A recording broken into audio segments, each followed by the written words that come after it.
जी students, अब हम बात करेंगे सेक्शन 6 के ऊपर।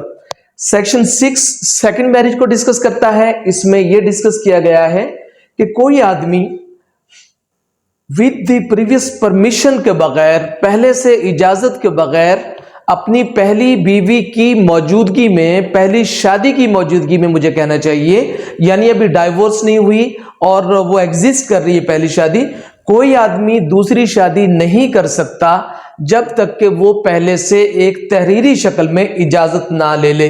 अब तहरीरी शक्ल में जो इजाजत है वो किससे लेनी पड़ेगी? वो उसे लेनी पड़ेगी आर्बिट्रेशन काउंसिल से।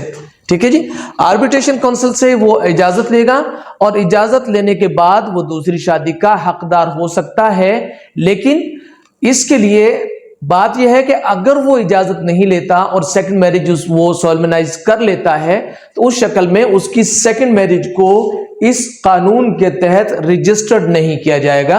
तो इजाजत होगी आर्बिट्रेशन काउंसिल से और इन राइटिंग होगी, और अगर वो नहीं करेगा तो उसकी शादी को रजिस्टर्ड नहीं किया जाएगा।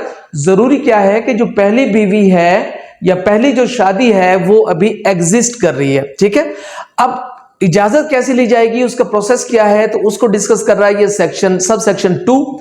एप्लीकेशन गुजारेगा यूनियन काउंसिल के चेयरमैन को कि भाई मुझे फला फला फला रीजंस की वजह से दूसरी शादी की जरूरत है, और उस एप्लीकेशन जो है उसके में ये भी लिखेगा कि उसने अपनी पहले से मौजूद जो एग्जिस्टिंग वाइफ है उससे उसकी इजाजत हासिल की है या नहीं की। अगर तो पहले से इजाजत उसने हासिल की होगी तो मुमकिनन जो चेयरमैन है यूनियन काउंसिल का वो शायद उसे जरूरत ही महसूस ना हो कि वो आर्बिट्रेशन काउंसिल बनाए, यानी दोनों फरीकैन का एक एक आदमी लेकर आर्बिट्रेशन काउंसिल बनती है, एक चेयरमैन और दूसरा दोनों पार्टीज का खावंद की तरफ से और बीवी की तरफ से, एग्जिस्टिंग वाइफ की तरफ से एक एक आदमी लिया जाता है और इन तीनों की ये आर्बिट्रेशन काउंसिल बन जाती है। अब जहां पर उसने पहले से ये कंसेंट हासिल कर ली मसाल के तौर पर, तो फिर मुमकिन है कि वो इसे जरूरी ही ना समझे कि आर्बिट्रेशन काउंसिल बनाए। लेकिन कानून के मुताबिक चूंकि एग्रीव्ड पार्टी इसमें चेयरमैन है तो फिर भी मुमकिन है कि वो आर्बिट्रेशन काउंसिल बना ले और उसके फवायद और नुकसान देखे, और उसकी मौजूदगी में भी वो उसको इनकार भी कर सकता है और वो उसको ग्रांट भी कर सकता है परमिशन को। तो इसका सबसेक्शन 2 ये कहता है कि ठीक है, एप्लीकेशन आ गई, एप्लीकेशन चेयरमैन को गई, चेयरमैन ने क्या किया कि फौरी तौर पे उनसे कह दिया कि ठीक है जी, एक एक बंदा अपना दे, और एक एक बंदा एग्जिस्टिंग वाइफ ने भी एक आदमी दे दिया और जो एप्लीकेंट है उसने भी एक आदमी दे दिया, और इस तरह एक काउंसिल बन गई, उसे कहते हैं आर्बिट्रेशन काउंसिल। अब ये काउंसिल जो है मिलकर फैसला करेगी कि जो परमिशन है दूसरी शादी की वो ग्रांट होनी चाहिए या नहीं होनी चाहिए। तो इस हवाले से इसका सबसेक्शन 3 जो है उसको पढ़ते हैं। सबसेक्शन 3 में एप्लीकेंट जो है उसकी तरफ से एक बंदा आ गया और एक आ गया एग्जिस्टिंग वाइफ की तरफ से। अब उन्होंने क्या किया कि उन्होंने सारी चीजों को गौर करने के बाद कि भाई शादी जो है उसकी जरूरत दूसरी की क्यों पड़ गई है, कोई बच्चे की पैदाइश नहीं हो रही, या मतलब इन दोनों के ताल्लुकात जो हैं वो इस नौयत के हैं, या क्या रीजंस हैं। उन रीजंस को गौर करने के बाद फिर वो गौर करेंगे कि परमिशन ग्रांट की जाए या ना की जाए। अब अगर परमिशन वो ग्रांट करते हैं तो उसको कंडीशनल कर सकते हैं, कोई फला फला कंडीशंस हैं, फला फला मामलात हैं, आपको ये करना पड़ेगा। आप दूसरी शादी तो कर सकते हैं लेकिन आपको पहली एग्जिस्टिंग वाइफ को आपको इतना पे करना पड़ेगा, और ये कंडीशंस हैं। जी उस पर डिस्कस करते हैं कि ये शरई है या नहीं है। लेकिन अभी हम ये बात कर रहे हैं कि परमिशन जो ग्रांट वो किन कंडीशंस के तहत हो रही है। तो कंडीशंस हो सकती हैं और विदाउट कंडीशंस भी हो सकती हैं, लेकिन जब वो ग्रांट हो जाएगी या उसकी जो ग्रांट की एप्लीकेशन है उसको डिसमिस कर दिया जाएगा रीजंस के तहत, दोनों काम होने रीजंस के तहत। यानी आर्बिट्रेशन काउंसिल जो भी फैसला करेगी उसकी वो रीजनिंग देगी कि इन रीजंस की मौजूदगी में हम जो है परमिशन को ग्रांट कर रहे हैं या उसको हम डिनाई कर रहे हैं। इस एप्लीकेशन, इस फैसले के खिलाफ एक रिवीजन फाइल करेगी एग्रीव्ड पार्टी। अब यहां पर जो एग्रीव्ड पार्टी है वो कौन है? वो या बीवी है या खावंद है। यहां तक आगे जाके एग्रीव्ड पार्टी का जो स्टेटस है वो चेंज हो जाएगा और वो आर्बिट्रेशन को या वो चेयरमैन को मिल जाएगा। अब मिसाल के तौर पर परमिशन ग्रांट कर दी और बीवी कह रही है कि परमिशन तो ग्रांट नहीं होनी चाहिए थी, तो वो उस फैसले के खिलाफ एक रिवीजन फाइल करेगी किसके पास? कलेक्टर के पास, यानी डिप्टी कमिश्नर के पास। और अगर खावंद कहता है कि जनाब मुझे तो इजाजत नहीं मिली, तो वो भी उसको चैलेंज कर सकता है रिवीजन की शक्ल में कलेक्टर के पास। अब कलेक्टर जो है दोनों फरीकैन को सुनने के बाद अपना जो फैसला देगा, और वो जो फैसला होगा वो फाइनल होगा। यानी कलेक्टर अगर ये कहता है कि खावंद दूसरी शादी कर सकता है पहली शादी के एग्जिस्टेंस के बावजूद, तो फिर उसका ये फैसला फाइनल होगा। और अगर वो डिनाई करता है तो भी उसका फैसला जो है वो फाइनल ही होगा। अब चीज ये आ जाती है कि जब खामन ने जो विदाउट अगर शादी कर ली, दूसरी शादी खामन ने विदाउट परमिशन कर ली, तो क्या होगा, उस शक्ल में क्या क्या चेंजेस आएंगे। अगर खामन बगैर परमिशन के शादी कर लेता है तो सबसे पहले इसके इफेक्ट्स होंगे डावर पर।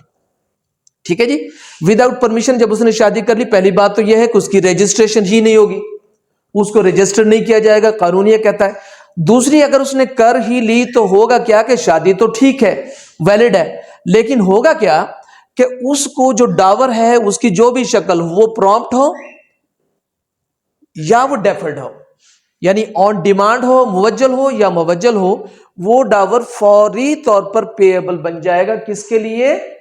औरत के लिए, बीवी के लिए वो फौरी तौर पर काबिले अदायगी हो जाएगा। और अगर वो खावंद जो है उसे अदा नहीं करता तो बीवी उसके लिए खावंद की कोई भी प्रॉपर्टी जो मौजूद है, जमीन है, जायदाद है, गाड़ी है, घर है, उसको सेल करके भी उसकी रिकवरी की जाएगी। ठीक है जी।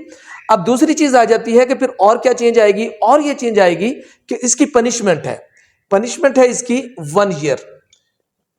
मैरिज विद आउट परमिशन, उसकी पनिशमेंट है 1 ईयर की सिंपल इंप्रिजनमेंट है, और 5 लाख रुपए इसमें फाइन है। ये जो विदाउट परमिशन जिसने की है उसको अदा करने होंगे। तो ये हमने इसके स्टैट्यूट को डिस्कस किया है।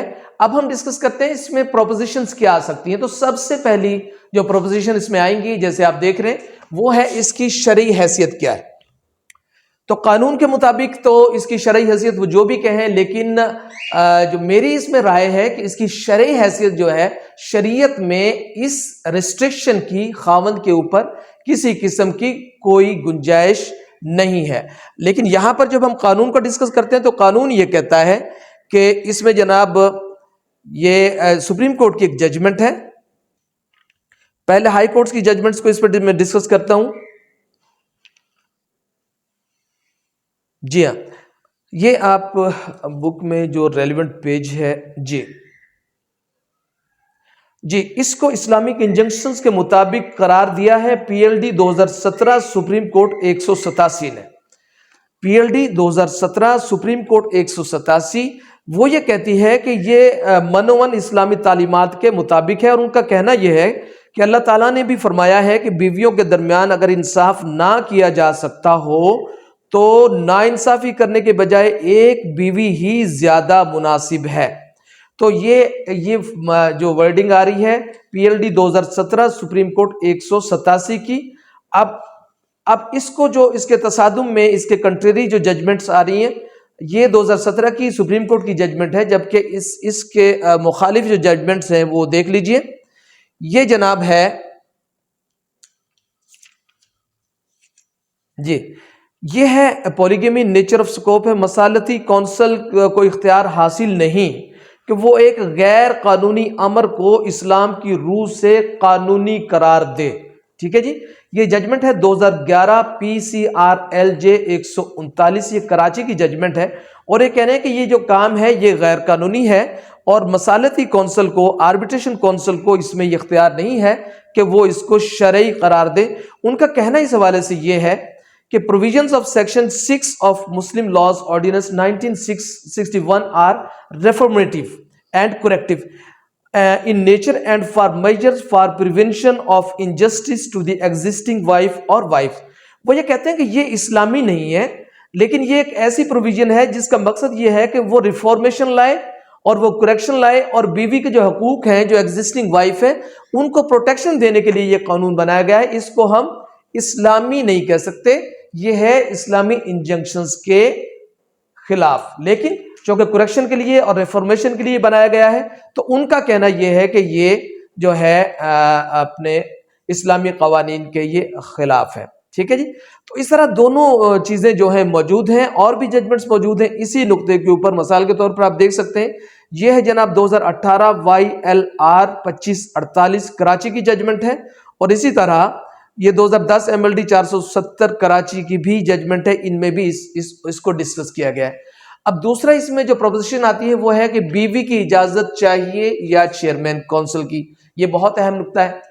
इस जो स्टैट्यूटरी लॉ है उसमें सारे के सारे इख्तियारात जो हैं वो दे दिए गए हैं चेयरमैन काउंसिल को। बीवी की इजाजत अगर है भी तो उसके बावजूद भी जो है वो चेयरमैन से मशरूत है। मिसाल के तौर पर जब हम डिस्कस करते हैं इसके सबसेक्शन 2 को, अब वो इसमें सबसेक्शन 2 की लैंग्वेज ये है कि एप्लीकेशन दे दी और रीजंस के साथ दे दी। आगे वो कह रहे हैं कि आपने कंसेंट हासिल की है या नहीं की। अगर कंसेंट हासिल कर ली होती तो फिर तो इससे हासिल करने की, अगर कंसेंट जो है उसको फाइनलिटी होती, यानी बीवी ने अगर इजाजत दे दी और इजाजत के बावजूद ये लिखा जा रहा है कि भाई आपने इजाजत ले ली है, ले ली है, तो उसके बावजूद अगर आप हमें तलब कर रहे हैं, इस हवाले से फ्रीकैन को तलब कर रहे हैं कि आके आर्बिट्रेशन काउंसिल बनाए, तो फिर सवाल यह है, फिर बात यह है कि बीवी की इजाजत की वैल्यू कुछ भी नहीं है। बीवी की इजाजत को भी मशरूत कर दिया उन्होंने चेयरमैन यूनियन काउंसिल से। ये एक अजीब, इसकी लॉजिक मेरे नजदीक तो कुछ भी नहीं है। यानी एग्रीव्ड पार्टी बीवी है और यतीम होंगे बच्चे, नुकसान होगा बीवी का, लेकिन एग्रीव्ड पार्टी कौन है? वो है जनाब चेयरमैन यूनियन काउंसिल।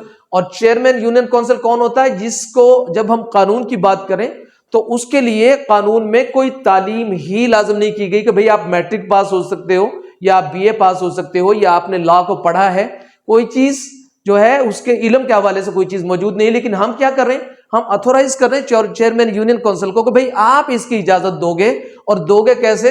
यानी बीवी इजाजत दे रही है, उसके बावजूद भी आप इजाजत दोगे। आप दोगे तो वो शादी कर सकेगा, आप इजाजत नहीं दोगे तो शादी ही नहीं कर सकेगा। तो ये एक मज़हका खेज बात है, लेकिन बहरहाल हमारे कानून में ये मौजूद है। अब तीसरी चीज आ जाती है कि हु इज एग्रीव्ड पार्टी। जी, अब सुप्रीम कोर्ट की जो इस हवाले से जो जजमेंट है, ये जिसका मैंने अभी जिक्र किया, ये PLD 2017 सुप्रीम कोर्ट 187, वो ये कहती है कि जो एग्रीव्ड पार्टी है, सुप्रीम कोर्ट की जजमेंट वो कहती है कि एग्रीव्ड पार्टी बीवी है। ठीक है जी। लेकिन उसके बाद में हाई कोर्ट्स की जजमेंट आई है, ये 2018 है, YLR 2548 कराची की है। ये जनाब ये कहती है कि एग्रीव्ड पार्टी जो है वो चेयरमैन है। इसी तरह जो आपके स्टैट्यूट की लैंग्वेज है वो भी ये कहती है कि एग्रीव्ड पार्टी जिसमें मौजूद है वो चेयरमैन है। अब अगर बीवी एग्रीव्ड पार्टी ही नहीं है तो अगला सवाल ये पैदा हो सकता है कि केस कौन फाइल करेगा, यानी अगली प्रोपोजिशन है। तो यकीनी तौर पर अगर बीवी एग्रीव्ड पार्टी ही नहीं है तो फिर बीवी केस यानी प्राइवेट कंप्लेंट, जो कंप्लेंट होगी वो भी फाइल नहीं कर सकती। फिर अगला सवाल ये आएगा कि चूंकि वो एग्रीव्ड पार्टी ही नहीं है तो वो 5 लाख रुपए जो फाइन है वो भी वो नहीं ले सकती। ठीक है ना जी। तो अब ये सूरत हाल है कि इसमें जो लैंडमार्क जजमेंट इस हवाले से वो यही है, PLD 2017 सुप्रीम कोर्ट 187, उसकी मौजूदगी में वो कहती है कि बीवी ही एग्रीव्ड पार्टी है और बीवी कंप्लेंट फाइल करेगी, कर सकती है। अब लेकिन जो स्टैट्यूट है आपका वो ये कह रहा है कि एग्रीव्ड पार्टी इसमें चेयरमैन है और चेयरमैन इसमें जो है वो कंप्लेंट फाइल करेगा। अब बहुत बड़ा मसला ये आ जाता है कि मिसाल के तौर पर खाविंद ने दूसरी शादी कर ली और करने के बाद जनाब अब चेयरमैन यूनियन काउंसिल जो है वो उसके ऊपर कंप्लेंट फाइल नहीं कर रहा। ठीक है। अब बीवी को नुकसान हो गया हर तरह से, लेकिन वो फाइल नहीं कर रहा। अब बीवी किधर जाएगी?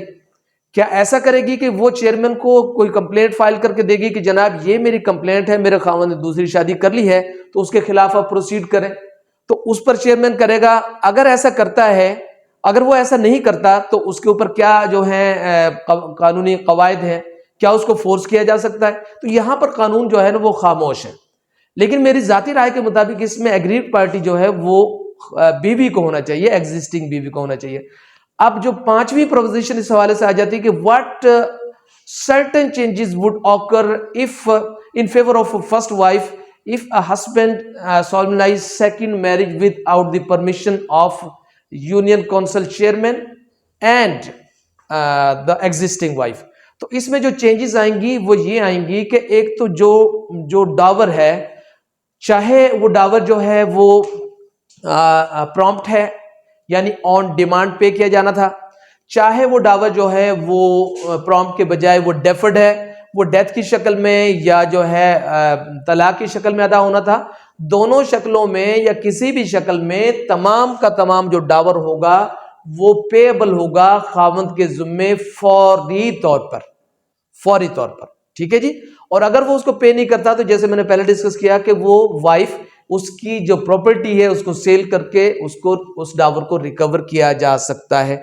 इसके अलावा दीगर जो इसमें जो चेंजेस आएंगी वाइफ के हक में वो ये आएंगी कि अगर वाइफ इस dissolution of marriage on the basis of खुला सीख करती है सेकंड मैरिज विदाउट परमिशन के बाद में, तो वो फिर खुला की बुनियाद पर नहीं होगी बल्कि वो क्रूअल्टी की बुनियाद पर होगी और वाइफ को कुछ डावर भी अपने खावंद को रिटर्न जो है इस हवाले से नहीं करना पड़ेगा। और थर्ड चेंज इस हवाले से ये आ जाएगी कि जो बेनिफिट्स वाइफ ने अपने खावंद से लिए होंगे किसी प्लॉट की शक्ल में, किसी जो गिफ्ट की शक्ल में, वो भी वाइफ अपने खावंद को वापस जो है वो नहीं करेगी। और फोर्थ इसमें ये आ सकती है क्योंकि अब तक जो सुप्रीम कोर्ट की जजमेंट है वो यही है जिसकी रोशनी में वाइफ एग्रीड पार्टी है तो वाइफ इसमें 5 लाख रुपए की जो अमाउंट है वो भी सीख कर सकती है। तो इस हवाले से ये कंप्रिहेंसिव लेक्चर हो गया सेक्शन 6 का। अब हम बात करेंगे सेक्शन 7 के ऊपर।